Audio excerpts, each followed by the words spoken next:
Nous sommes aujourd'hui au 4e dimanche du temps de Carême. C'est dire que nous arrivons pratiquement au sommet, au point clé de ce temps de conversion. Il est donc bon de voir si nous avons progressé sur ce chemin de conversion ou même si nous stagnons et pire, si nous avons régressé dans nos décisions de repentance. Bonjour chers frères et sœurs, chers amis abonnés, à vous tous bonjour. Merci une fois de plus pour votre fidélité à notre chaîne d'évangélisation. Bon dimanche à toutes et à tous et bienvenue à Parole de Dieu au quotidien.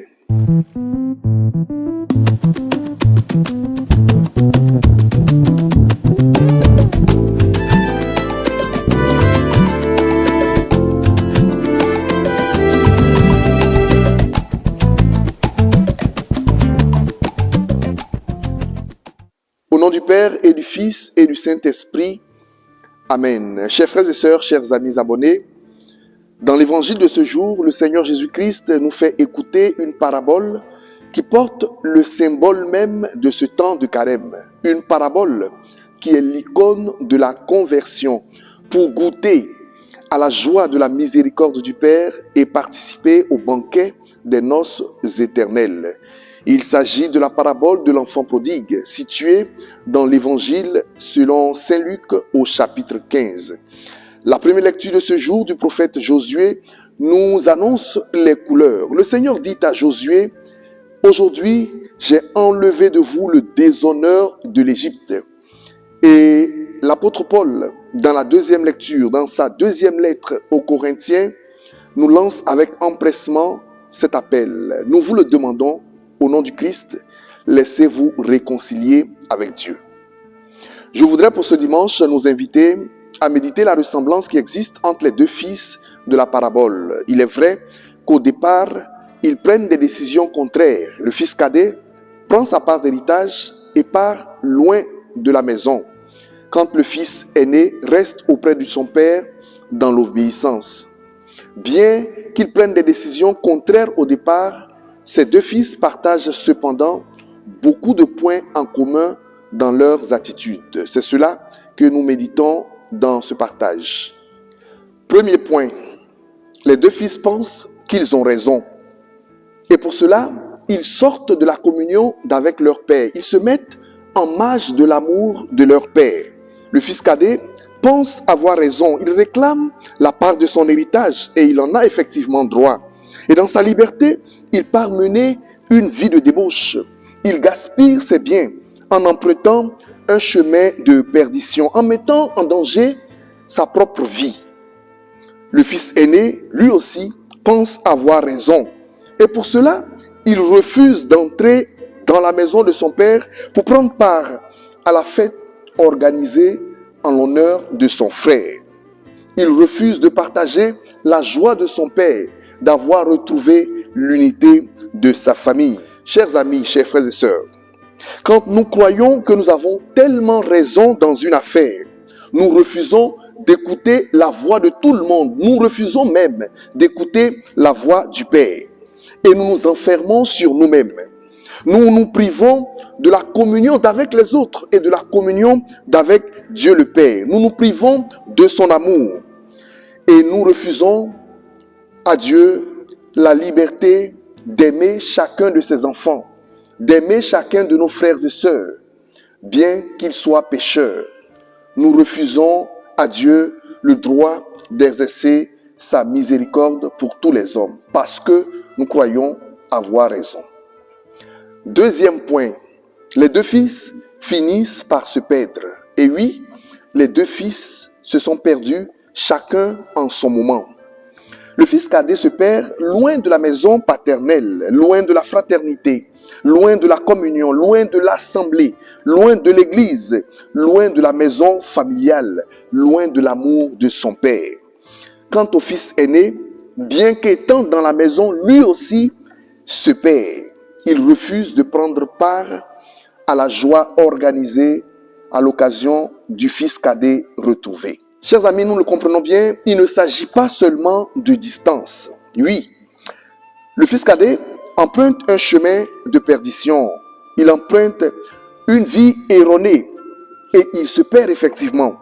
Mais le fils aîné se perd, lui aussi, en étant dans la maison de son père. Ce ne sont pas seulement ceux qui sont loin de l'église ou ceux qui ont abandonné l'église qui se perdent, mais aussi ceux qui se trouvent dans l'église, ceux qui travaillent dans l'église, ceux qui vivent jour et nuit en relation avec l'église sont capables de se perdre, sont susceptibles de se perdre. Cela veut dire que le chemin de la conversion est pour tous. Le fils aîné a perdu l'amour de son père, il a perdu la confiance de son père. Et Jésus, en cela, nous a à maintes fois rappelé que les premiers seront les derniers et les derniers premiers. Ce n'est pas ceux qui me disent « Seigneur, Seigneur » qui entreront dans le royaume des cieux, mais ceux qui font la volonté de mon Père. Il nous a avertis, les pécheurs, les publicains et les prostituées vous précéderont dans le royaume des cieux. Troisième point de la ressemblance entre les deux fils de la parabole, les deux ont faim. Autant le fils cadet que le fils aîné. Tous deux ont faim. Le fils cadet a faim parce qu'évidemment, il se trouve loin de sa famille. Il a tellement faim qu'il voudrait se nourrir dans le même plat que les porcs. Alors il se dit en lui-même, combien d'ouvriers de mon père ont du pain en abondance et moi ici, je meurs de faim. Le fils cadet, bien qu'étant à la porte de la maison, a faim parce que librement, il refuse de prendre part à la fête, au banquet organisé pour son frère. Tous deux, mes frères et sœurs, ont faim parce qu'ils refusent ou ont choisi de se mettre à l'écart de l'amour, de la communion, de la miséricorde de Dieu, leur Père. Chers amis, chers frères et sœurs, nous pouvons continuer de multiplier les exemples, et il y en a beaucoup. Mais ce qu'il nous faut retenir en ce 4e dimanche de Carême, c'est que nos décisions erronées, nos choix basés sur l'égoïsme et sur l'orgueil nous éloignent de Dieu. Nos péchés peuvent être différents, mais les conséquences sont toujours et finalement les mêmes. Nous nous éloignons de l'amour de Dieu, nous nous marginalisons, nous perdons la vie d'amour et de communion avec le Père. Nous piétinons la fraternité ecclésiale. Nous balayons du revers de la main la joie de vivre ensemble. Le banquet de l'amitié et de la fraternité avec Dieu et nos frères et sœurs est jeté à la poubelle. Finalement, mes frères et sœurs, ce sont là les conséquences du péché qu'il nous faut à tout prix bannir.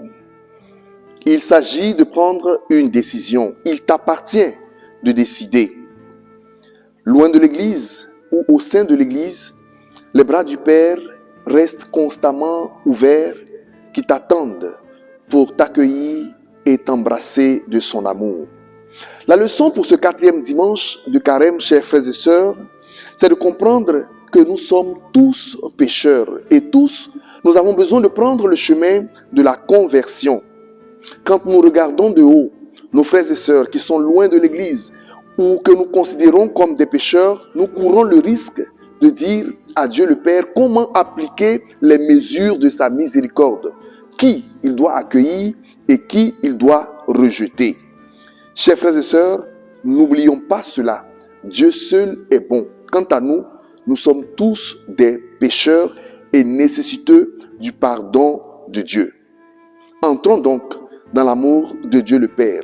Nourrissons-nous d'espérance et que Dieu, notre Père, qui est bon et miséricordieux, répande sur chacun de nous les grâces de sa miséricorde au nom du Père et du Fils et du Saint-Esprit. Amen. Merci, chers frères et sœurs, d'avoir suivi ce partage. Une fois de plus, bon dimanche à chacun de vous. Prenez soin de vous et portez-vous bien. Au revoir.